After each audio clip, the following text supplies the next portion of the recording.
नमस्कार, मैं हूं आपके साथ प्रियंका बोलिक और आप देख रहे हैं रफ्तार मीडिया। आगे आप मेरे साथ देखेंगे उत्तराखंड से जुड़ी तमाम छोटी बड़ी खबरें विस्तार से, लेकिन सबसे पहले इस वक्त की हेडलाइंस पर एक नजर।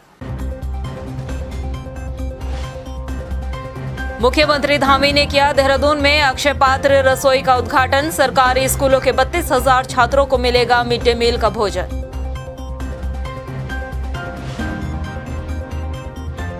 उत्तराखंड में कोविड से बचाव के लिए मिलनी शुरू हुई वैक्सीन की बूस्टर डोज। सीएम धामी ने खुद लगवाकर की शुरुआत, नहीं देना होगा कोई शुल्क। पंचायती चुनाव से पहले कांग्रेस और बसपा को लगा बड़ा झटका। कांग्रेस के 44 नेताओं ने थामा बीजेपी का दामन।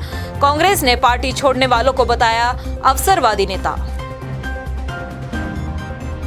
और महंगाई के विरोध में सड़कों पर उतरी कांग्रेसी महिलाएं। सरकार के खिलाफ किया हल्ला बोल प्रदर्शन। कहा सरकार की गलत नीतियों का खामियाजा भुगत रही जनता। हेडलाइंस के बाद बुलेटिन में खबरें विस्तार से। मुख्यमंत्री पुष्कर सिंह धामी ने देहरादून के सुद्दोवाला में अक्षय पात्र योजना का शुभारंभ कर दिया है। अब इस योजना के तहत सरकारी स्कूलों के 32,000 छात्रों को मिड डे मील भोजन के तहत अब पौष्टिक और गर्मा गर्म भोजन परोसा जाएगा। इसके साथ ही आपको ये भी बता दें कि अक्षय पात्र योजना की किचन जो है वो उत्तराखंड की दूसरी रसोई है और पूरे देश में 63वीं रसोई का ये शुभारंभ किया गया है। वहीं शुभारंभ कार्यक्रम के दौरान मुख्यमंत्री पुष्कर सिंह धामी के साथ ही विधायक अरविंद पांडे और हंस फाउंडेशन की संस्थापक मंगला माता मौजूद रही। हमारे देश के प्रधानमंत्री जी का जो पौष्टिक मिशन है, पौष्टिक मिशन पोषण जो हमारे बच्चों को मिले, उसमें जो आज यहाँ पर अक्षय पात्र फाउंडेशन द्वारा अक्षय पात्र की स्थापना की है, उसमें हमारे हंस फाउंडेशन ने और हमारे शिक्षा विभाग ने सभी लोगों ने मिलकर काम किया है। ये निश्चित रूप से हमारे बच्चों के जीवन में, उनके शारीरिक विकास में, उनके पोषण में एक मील का पत्थर साबित होगा। और इस योजना के यहाँ से संचालित होने से पहले चरण में 20,000 बच्चों को सीधे यहाँ से भोजन उपलब्ध करवाया जाएगा और आने वाले समय में ये 35,000 से भी अधिक बच्चों के लिए यहाँ से भोजन की व्यवस्था होगी। मध्याह्न भोजन यहाँ से मिलेगा। अभी गदरपुर में ये पहले से ही वहाँ पर अक्षय पात्र योजना चल रही है, अक्षय पात्र स्थापित है। अनेकों स्थानों पर भी जो मैदानी क्षेत्र हैं, जहाँ पर आवागमन की अच्छी सुविधा है, हमारी प्राथमिकता है कि हम उन सभी जगह पर अक्षय पात्र की स्थापना करें, जिससे कि जो है हमारे सभी बच्चों को मध्याह्न भोजन और पौष्टिक भोजन। उत्तराखंड में अब कोविड की बूस्टर डोज लगनी शुरू हो चुकी है। मुख्यमंत्री पुष्कर सिंह धामी और स्वास्थ्य मंत्री डॉक्टर धन सिंह रावत ने खुद बूस्टर डोज लगवाकर इस टीकाकरण की शुरुआत की है। आपको ये बता दें कि ये जो टीकाकरण का अभियान है वो अमृत महोत्सव के तहत 75 दिन तक चलेगा और इस टीकाकरण में 18 साल से ऊपर के सभी लोगों को ये वैक्सीन मुफ्त में लगाई जाएगी। इसके साथ ही कोविड के बढ़ते मरीजों को देखते हुए मुख्यमंत्री पुष्कर सिंह धामी ने सभी लोगों से ये बूस्टर डोज लगाने की अपील की है। देखिए, मैं हमारे देश के यशस्वी प्रधानमंत्री मोदी जी का धन्यवाद करता हूं कि उन्होंने 18+ को सभी को बूस्टर डोज मुफ्त में की है और राज्य सरकार हम पूरा प्रयास करेंगे कि तेज़ी से हम इस डोज को लगाएं। और पहले भी हमारी जो है दोनों डोजें, पहली डोज और दूसरी डोज बहुत तेज़ी से लगी थी और हमने 100% अपना जो लक्ष्य था उसको प्राप्त किया था। इस बार भी हम 100% प्राप्त करेंगे। वहीं हरेला पर्व के मौके पर मुख्यमंत्री पुष्कर सिंह धामी ने सभी प्रदेश वासियों को शुभकामनाएं दी है। इसके साथ ही पौधारोपण के लिए भी बात कही है। वहीं मुख्यमंत्री पुष्कर सिंह धामी ने यह भी कहा है कि पौधा लगाने के साथ ही उसके संरक्षण की भी बात कही है। उसकी संरक्षण की जिम्मेदारी भी उन लोगों को उठानी होगी जो पौधा लगा रहे हैं। इसके साथ ही आपको ये भी बता दें कि हरेला पर्व जो है 16 जुलाई से शुरू होगा, जो कि 1 महीने तक चलेगा और इस बार हरेला पर्व पर 5 लाख पौधे लगाने का लक्ष्य उत्तराखंड में तय किया गया है। सभी लोग, क्योंकि हम लोग प्रत्येक वर्ष हरेला पर्व मनाते हैं, ये केवल औपचारिक हरेला पर्व न मनाकर सभी लोग जो भी पौधे का रोपण करें, जगह जगह पर इस प्रकार के कार्यक्रम आयोजित करें, वो सभी पौधे हमारे जो है सुरक्षित रहें, उनका संवर्धन भी हो, विकास भी हो, उसकी भी हम सब चिंता करेंगे। और नई पीढ़ी को, नौनिहालों को एक संदेश के रूप में, एक जागृति के रूप में, एक शिक्षा के रूप में कि पौधारोपण हमारे लिए कितना आवश्यक है। ये त्यौहार हमको जो है पर्यावरण संरक्षण के प्रति भी हमारी एक जो जिम्मेदारी है, जो दायित्व है, उसका भी बोध कराता है। वहीं 18 जुलाई को राष्ट्रपति पद पर होने वाले चुनाव से पहले उत्तराखंड के संसदीय कार्य मंत्री प्रेमचंद अग्रवाल ने सभी विधायकों से देहरादून में ही रहने की अपील की है। प्रेमचंद अग्रवाल ने बताया कि 16 जुलाई को सीएम आवास में एक बैठक होनी है और इस बैठक में सभी विधायकों का रहना बहुत ज़रूरी है। इसके साथ ही आपको बता दें कि 17 जुलाई को एक मॉक ड्रिल की जाएगी जिसमें विधायक उपस्थित रहेंगे और फिर 18 जुलाई को राष्ट्रपति पद पर मतदान होना है। 18 जुलाई को होने वाले राष्ट्रपति चुनाव के लिए मैं सभी माननीय विधायकगणों से आग्रह कर रहा हूं कि 16 तारीख को यानी 16 जुलाई को शाम को 7 बजे हम सभी लोग माननीय मुख्यमंत्री जी के आवास पे जो मुख्य सेवक सदन है उसमें हम लोग इकट्ठा होंगे और वहां आगामी चुनाव के लिए हम लोग विचार विमर्श करेंगे। माननीय मुख्यमंत्री जी का, माननीय प्रदेश अध्यक्ष जी का उसमें निश्चित रूप से दिशा निर्देश हम सबको मिलने वाला है, मार्गदर्शन मिलने वाला है। और उसी प्रकार से 17 तारीख को जिस प्रकार से दिल्ली में हमें कुछ जानकारियां दी गई हैं, विशेष दिशा निर्देश दिए गए, वो दिशा निर्देशों के साथ हम 17 तारीख को फिर सभी माननीय विधायकों से मेरा आग्रह है, हम लोग फिर मॉक ड्रिल के माध्यम से अपने विधायकों से अपना विषय हम लोग रखेंगे। तो मेरा सभी विधायकों से आग्रह है 16-17 को आपको देहरादून में ही रहना है और 18 तारीख को मतदान समय से करके ही आपको गंतव्य स्थल की तरफ जाना है। वहीं हरिद्वार में त्रिस्तरीय पंचायती चुनाव से पहले कांग्रेस और बसपा को एक बड़ा झटका लगा है। कांग्रेस के 44 नेताओं के साथ ही बसपा के कई नेताओं ने बीजेपी का दामन थाम लिया है और कांग्रेस के जिन नेताओं ने कांग्रेस का दामन छोड़ा है और जो बीजेपी में शामिल हुए हैं, कुछ समय पहले तक वो कांग्रेस में कई बड़े पदों पर भी रह चुके हैं। इसके साथ ही कांग्रेस के टिकट पर उन्होंने चुनावी मैदान में अपनी किस्मत आजमाने की भी पूरी कोशिश की है, जिसके बाद अब उन्होंने बीजेपी का दामन थाम लिया है और सभी इन नेताओं को मुख्यमंत्री पुष्कर सिंह धामी ने पार्टी की सदस्यता ग्रहण कराई है। वहीं कांग्रेस का दामन छोड़ने वाले 44 नेताओं को कांग्रेस की तरफ से एक प्रतिक्रिया मिली है। उप नेता प्रतिपक्ष भुवन कापड़ी ने इन सभी नेताओं को एक सलाह दी है। उन्होंने ये बताया है कि जो पार्टी का दामन ऐन वक्त पर छोड़ते हैं और चुनाव के लिए जो राजनीति करते हैं, असल में वो नेता नहीं होते। नेता वो होते हैं जो जनता के हित के लिए लड़ते हैं। इसके साथ ही इस तरह के नेताओं को उन्होंने अवसरवादी नेता कहा है। नेता वो होता है जो जनता के हितों के लिए लड़ाई लड़ता है। अगर आपकी परिभाषा में चुनाव लड़ने वाला नेता है तो वो नेता नहीं होता है। नेता वो है जो जनता के अधिकारों के लिए लड़ाई लड़े, जो जनादेश मिले उसके साथ खड़ा होकर लड़े। जो लोग पार्टी बदलते हैं अवसर देखकर, वो अवसरवादी हैं, उन्हें नेता की संज्ञा नहीं दी जा सकती। वहीं हल्द्वानी में नेता प्रतिपक्ष यशपाल आर्य ने जीएसटी को लेकर सरकार पर निशाना साधा है। उन्होंने कहा कि जीएसटी का कंपनसेशन बंद होने से उत्तराखंड को एक बड़ा नुकसान हो रहा है और सरकार केंद्र से जीएसटी के कंपनसेशन की मांग नहीं कर रही है, जिसकी वजह से आने वाले समय में उत्तराखंड को आर्थिक रूप से एक बड़ा नुकसान भी हो सकता है। 5000 करोड़ की जो व्यवस्था है, जो इसकी भरपाई कैसे होगी, ये चिंता का विषय है। और मेरा मानना है कि आने वाले दिन और बहुत ज़्यादा भयावह हैं और कठिन हैं। डेवलपमेंट कहाँ से होगा, कर्मचारियों की, अधिकारियों की तनख्वाह कहाँ से निकलेगी। और मैंने कहा है कि भारत सरकार को, इस राज्य सरकार उत्तराखंड को विशेष रियायतें देनी चाहिए। हमने कहा है कि जीएसटी को 5 साल तक और आगे बढ़ाया जाए। वहीं नेता प्रतिपक्ष यशपाल आर्य ने हरक की बढ़ती सक्रियता को लेकर भी एक बड़ा बयान दिया है। उन्होंने कहा कि अगर हरक सिंह रावत को लगता है कि कांग्रेस एक मजबूत पार्टी नहीं है तो वो मैदान में आए और कांग्रेस को मजबूत बनाने का काम करे। इसके साथ ही उन्होंने हरक और प्रीतम के बीच जो बैठक हुई है उसको एक सामान्य मुलाकात बताया है।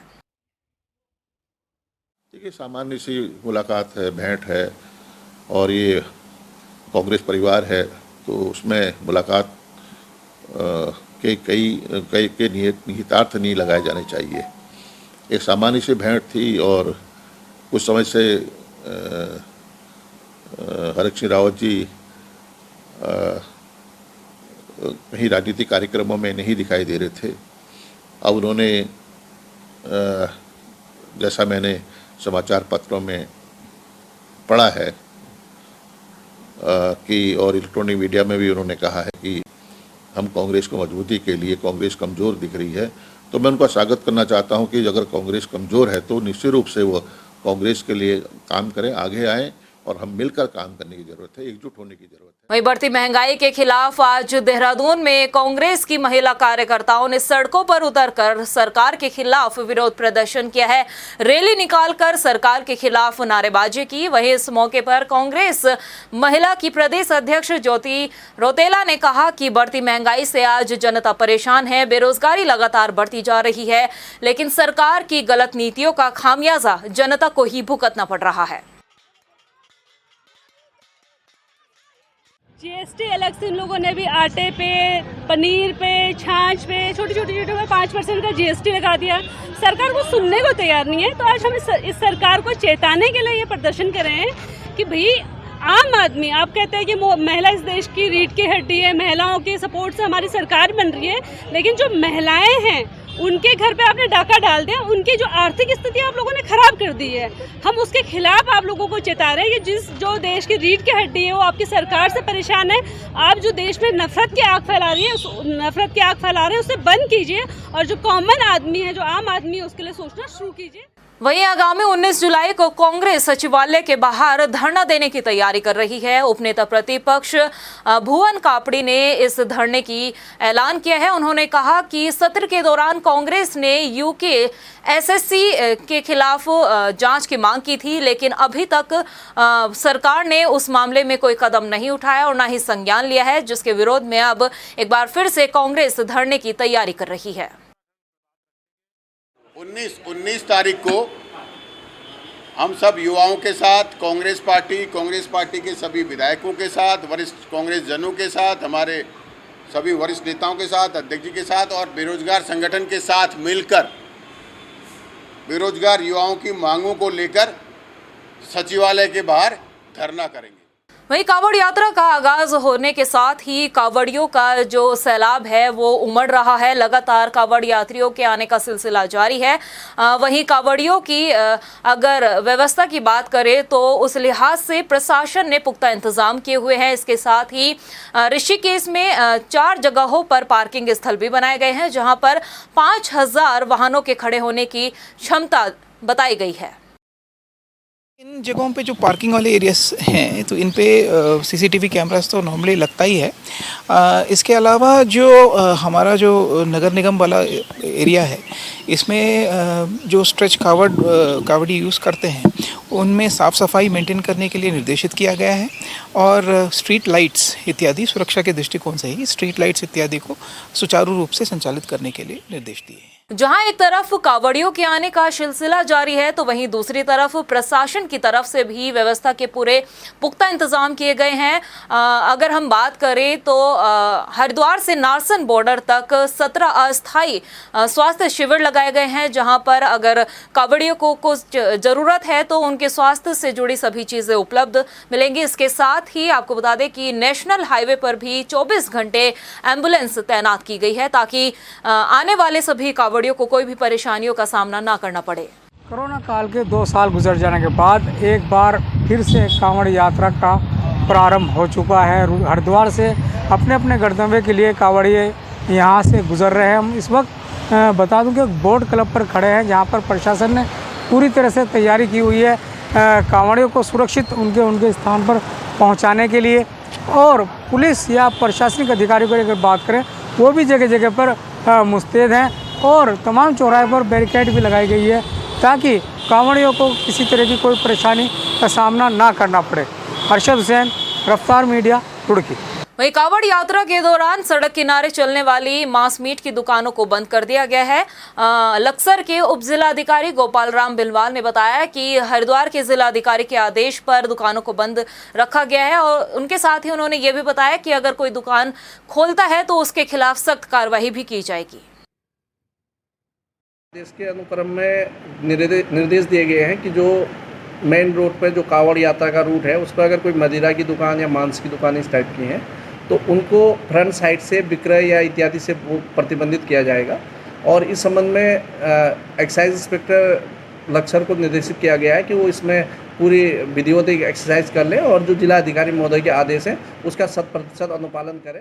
वहीं कोविड के बढ़ते मरीजों को लेकर सरकार एक बार फिर से अलर्ट मोड पर नजर आ रही है। उत्तराखंड में बूस्टर डोज लगनी शुरू हो चुकी है। लक्सर के स्वास्थ्य केंद्र में भी बूस्टर डोज लगाई जा रही है। स्वास्थ्य केंद्र के चिकित्सा अधीक्षक ने बताया कि सभी मरीजों को निःशुल्क जो बूस्टर डोज है वो लगाई जा रही है और ये बूस्टर डोज उन लोगों को लगाई जा रही है जो पहले से कोविड की दोनों डोज लगा चुके हैं और 6 महीने का समय पूरा हो चुका है।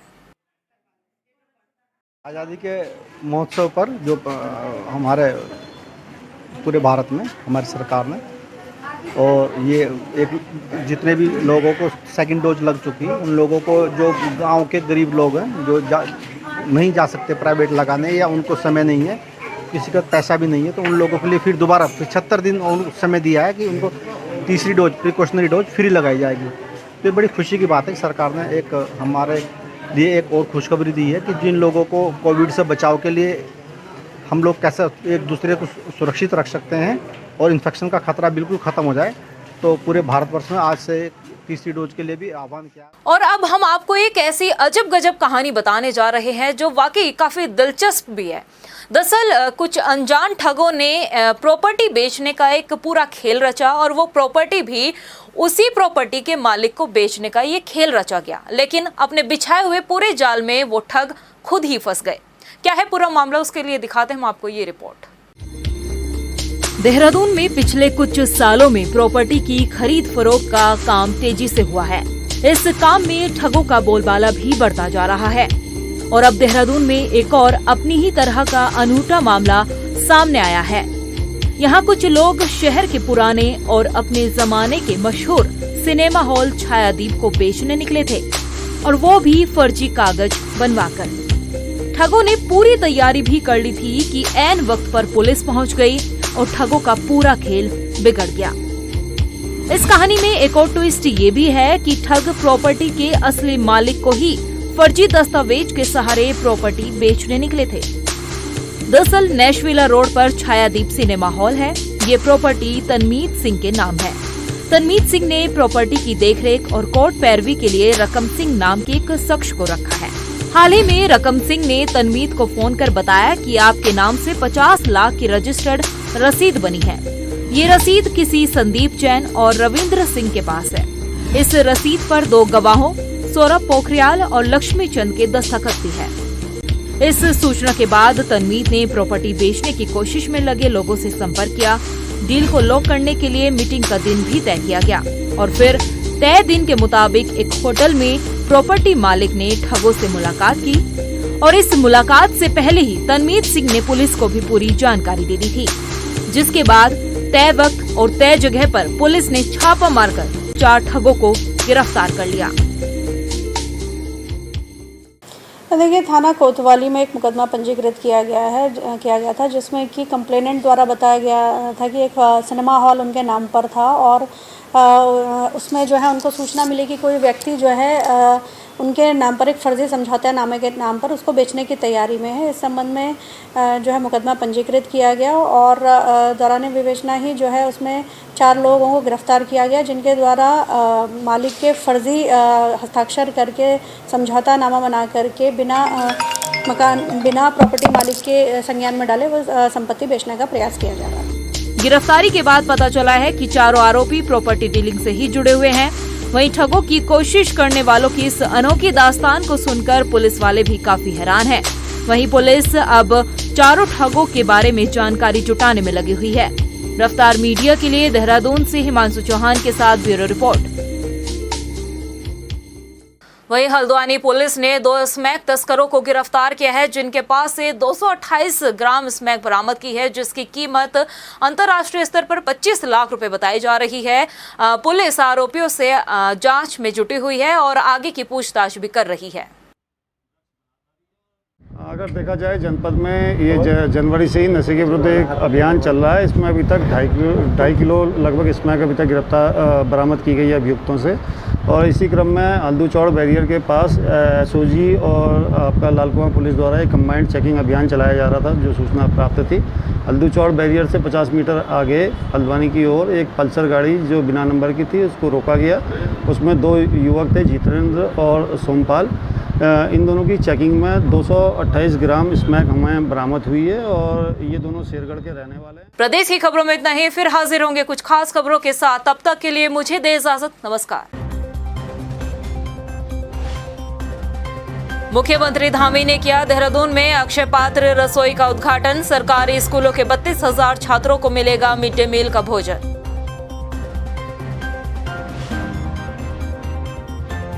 उत्तराखंड में कोविड से बचाव के लिए मिलनी शुरू हुई वैक्सीन की बूस्टर डोज। सीएम धामी ने खुद लगवाकर की शुरुआत, नहीं देना होगा कोई शुल्क। पंचायती चुनाव से पहले कांग्रेस और बसपा को लगा बड़ा झटका। कांग्रेस के 44 नेताओं ने थामा बीजेपी का दामन। कांग्रेस ने पार्टी छोड़ने वालों को बताया अवसरवादी नेता। और महंगाई के विरोध में सड़कों पर उतरी कांग्रेसी महिलाएं। सरकार के खिलाफ किया हल्ला बोल प्रदर्शन। कहा सरकार की गलत नीतियों का खामियाजा भुगत रही जनता।